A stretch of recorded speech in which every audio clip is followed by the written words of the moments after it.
In the US, many saw Putin's call as an admission of his limited capabilities, both on the battlefield and in diplomacy. On the front lines, the actions of the Russian army have essentially reached a dead end, and the losses keep mounting. Within the country itself, signs of economic crisis are becoming increasingly obvious. The fuel shortage and industrial decline are felt especially acutely. On top of that, there's the pressure of sanctions and rapidly shrinking budget reserves. Moreover, discontent is brewing even within Putin's own inner circle. Part of the elite has felt the consequences of the protracted war very keenly. There's one rule in Russian propaganda: if Putin isn't winning, he simply disappears from view. That's one of the reasons why the Kremlin leader almost never visits the occupied territories of Ukraine. It's dangerous to underestimate Putin, but by attributing mythical qualities to him, the West sees the Kremlin chief as more powerful than he actually is.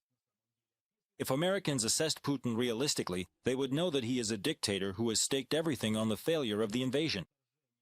And Russia is a country with a rapidly cooling economy that is losing its spheres of influence. A realistic view of his power would deprive Putin of his main lever of influence, the sense of his own invincibility.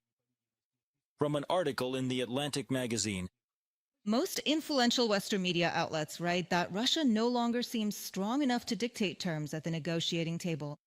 The country's military and economic resources are depleted. In other words, right now the West has the opportunity to speak to Moscow from a position of strength. After all, the arguments, including the supply of long-range systems, are there for this. Trump often complained that ending the Russia-Ukraine war turned out to be much harder than he initially thought. But now, with the administration full of hope after its success in the Middle East, the situation might change. It's also important to consider that the war isn't going according to plan for Russia, whose economy is in decline. And at the same time, Moscow continues to lose thousands of lives without any visible results. From a political publication.